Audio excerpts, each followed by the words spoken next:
right, guys. Thank you so much for all of you hanging out and checking out this incredible. This is really a wild moment for me. Um, so the Dragon Lord started off as a storyline that I was writing back in 2005, and then 2012, I kind of said, well, maybe I'll do something else with it. You know, we were doing some art prints and things, and had the storyline written, but I didn't want to publish a book yet. I wasn't sure where we are going to go with it. I built a custom van called the Dragon Lord with the storyline a little bit on it as well later on in the multiverse of it all.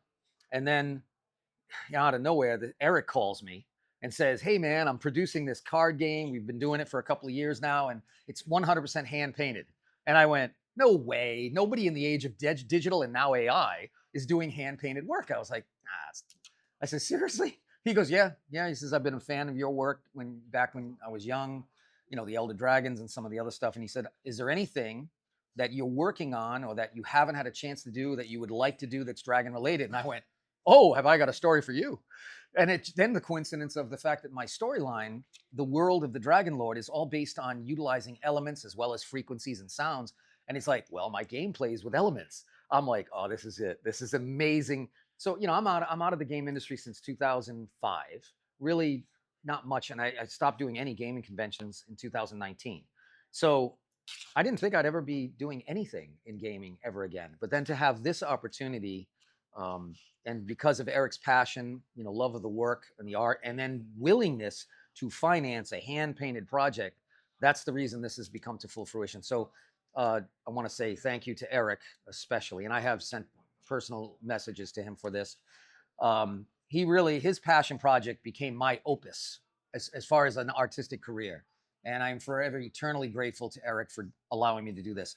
Aside from that, all of the team, Chase, Simon, all you guys, you have been so incredibly supportive throughout this entire thing. It's been fun to do all the cool, funky videos that we did, you know, especially with that full transformation of me with the dragon head on. So I got to be the goofy self that I am, you know, and you guys have been so warm in receiving it. So absolutely spectacular. So here I have the number one out of 700 out of the collection of boxes that I purchased for myself personally from Eric.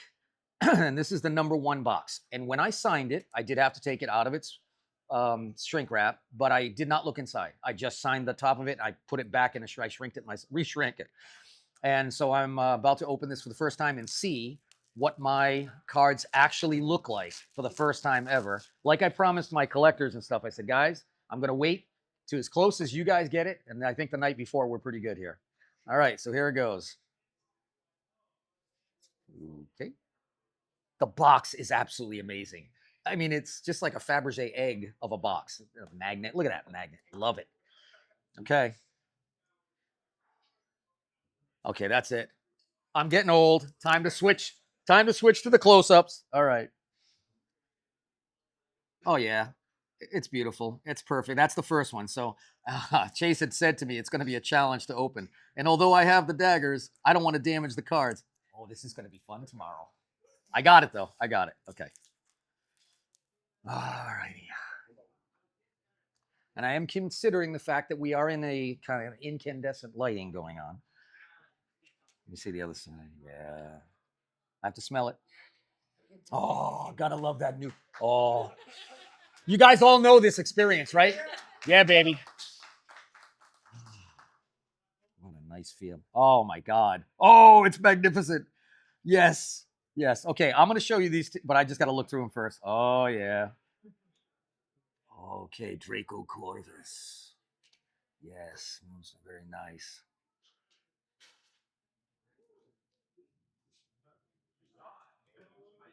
And there's the box cover. Very nice. Oh, wow. So that's the other thing. I didn't think Kairos the Archivist was going to come out that good because it's so huge of a painting and so many tiny details. But I bet you if I got a magnifying glass right now, I could probably see this. Every little book. No way. No way. No way. No way. I got my favorite piece. I got my favorite piece. The Dragon Lord's Lair. I said it. I called it. I said we did this live. I think it was on Jen and Sophie, and they asked me, and I said this is going to be the card. Holy moly! Wow! I can't wait to see this in a different lighting too. But this, yeah. All right. So that's incredible. That's epic.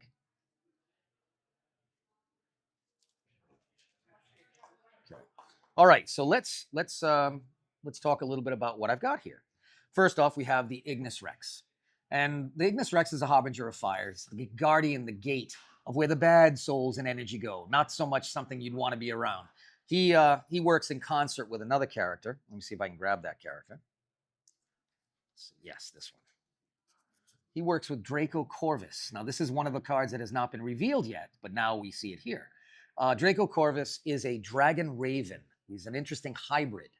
And much like what ravens symbolize, he's kind of like the door or the gate, not so much the gate, but he opens and closes the veil into the netherworld, both positive and negative.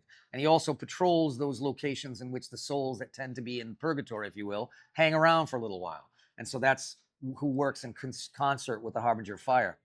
Another card that has not been revealed, the Phoenix, otherwise known as Zeraphine Conrul.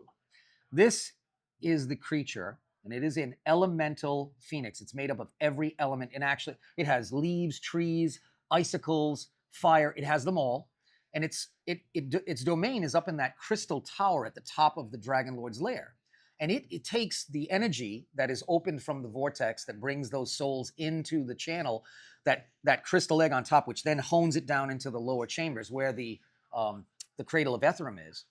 That's what this character controls. It actually selects the right specific kinds of gems or crystals that have the correct harmonic resonation, and therefore will basically instill that life force into the correct body, whether it's a fire dragon, a water dragon, or whatever other kind of creature it is. So this is incredibly important to the Dragonlord when he starts to perform on his orbit and creates those resonations, which takes place at the Dragonlord's lair. And that's what you see, these crystal organ pipes that come up. And those are what kind of initiate this frequency that opens these rifts and portals in time. And up above, you see the energy coming through. Now, how does that energy get to the Dragonlord's lair? Well, we have a location for that. We have a character for that. And that is the Adonitum.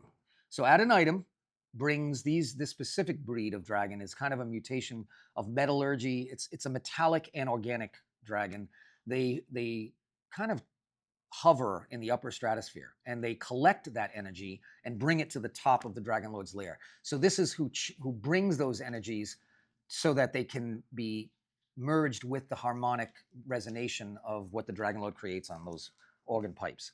Down below into the chamber, we have the Cradle of Ethereum. And this, of course, is the Aurum dragon, the birth of the most rare. And this time in my storyline, you have this unusual dragon. All the mothers of all the different types of breeds of dragons are looking on and going, what is this? It's basically the chromatics. It's like a first of a chromatic dragon, if I could make a comparison to something that everyone knows. Kairos the Archivist. He was actually the aspect of time at the very beginning when the Dragonlord was created out of everything, of nothingness. He was longing for a companion to kind of document his travels and his experiences and his creations.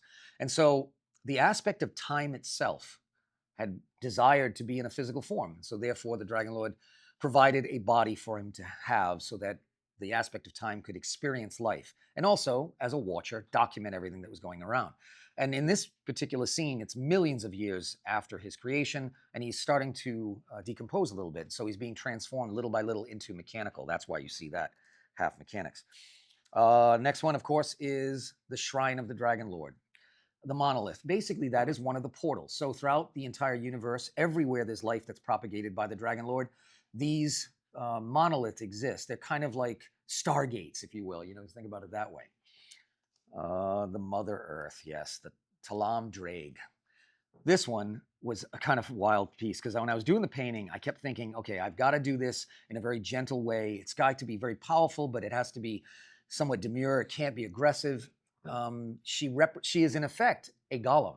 She's really an elemental creature formed from rocks and trees and mountain. Everything that's around her is what is forming. At night, when she goes to sleep, she actually disassembles into the mountainside and then is recreated. And wherever she moves and goes, she pulls and puts back different locations. She kind of re-terraforms the planet. But she is literally Mother Earth and the protector of any planet that she's on.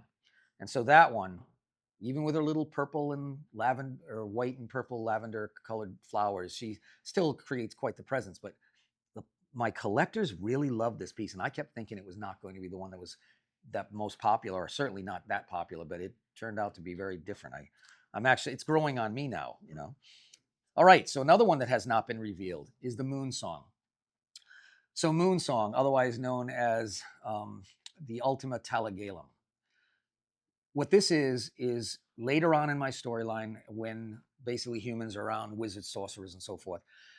These two characters. So you have this dragon orphan that had been abandoned, an ice dragon.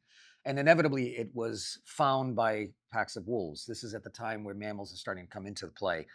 The wolves adopt it, raise it, and teach it the ways in which they are known for, which is, if you look at any of the South American lore and history, including American Indian, you will find stories and tales of how the timber wolf sings to the moon, especially at winter solstice, and that is one of the times in which the transference of your soul, the souls that have left the plane, the earth plane, can be closest to us, communicate with us. And so at this point in this scene, they are singing, which is opening that portal, and they are together. And so in the physical aspects of the anatomy of this character, the dragon has kind of adopted a wolf-looking style, you know, in the way it's growing. So it adapts to its environment, much like any amphibian, I guess. So yeah, this was an interesting piece that was later on in the story. This piece here, the Celestis. Speaking of a portal opener, this one here is the one this is the epitome of the winter solstice. And this image, this particular character, this dragon, is a total spirit form, and is the one that actually opens the veil that allows those that are in the living plane to speak to the ones beyond. And so she's a celestial being. Let's see, we obviously know the Dragonlord himself, who's, by the way, been on a tour across the United States with me lately. Most recently, he has enjoyed a nice shower at the hotel. You may have seen some of my social media. He has enjoyed a shower and some cookies and chocolate. So the offerings were very well accepted. Yes, another one that has not been revealed, the Votan Draconis, Votan Draconis, which is water dragon. This is the one, this particular serpentine water dragon was created and kind of propagated on Earth's plane at the very earliest time, when the oceans were just starting to form life. Later on, as Atlantis on our human history plane was being formed, it made a connection with those deities and higher beings at that time, and exist even to this day on the earthly plane. So this is your water dragon. That's why it has some of the, you see Poseidon, the statue with ruins and stuff. So millions of years old. And then, of course, the Dragonlord's Lair, which I think we already went through. I'm pretty sure I've covered all of them.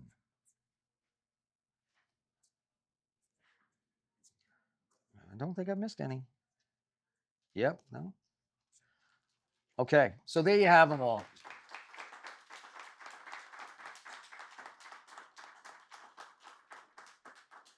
All right, wow.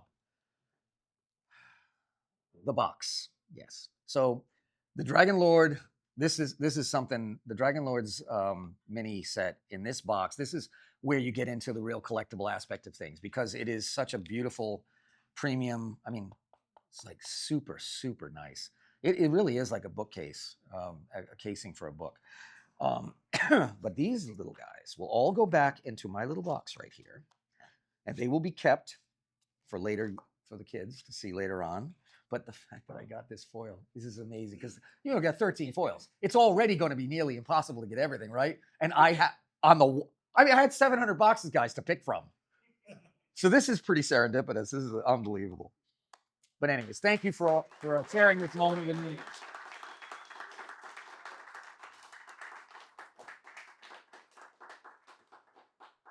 Pretty wild, pretty wild. Well, anyways, I hope you guys enjoy it. I hope you have fun creating your own dragon decks with all of these characters. On my website, there is some brief storyline, kind of synopsis of the stories I talked about, a biography on each. And once these are fully revealed, I think August 2nd, we'll make that live, and anyone could go onto our website, edbeardjr.com, and can read a little more about the backgrounds behind these pieces and characters. And then sometime towards we get closer to wintertime, my art book will come out, and that will have the full storylines and give you everything regarding this. Also, some of the other characters in my storyline. We have well over 100 characters in my storyline. So that adds to the lore. And then finally, while I was doing these paintings live on my Patreon, my daughter was working on music to create and compose soundtracks for the entire thing. So Destiny's got a release coming in a couple of days for the music. And I mean, you want to talk about an immersive effect. You know, you playing a game, if you got a little bit of storyline that you can make your own stories with off of it, but also have epic soundtrack movie, music in the background for 13 tracks is kind of cool. So we tried to give, between you guys and me, we all tried to do this thing and make it as epic as possible and give you the complete, all-encompassing immersive effect. So that, if nothing less, we definitely achieved that, right? So, hey, thank you so much, guys. I really appreciate it.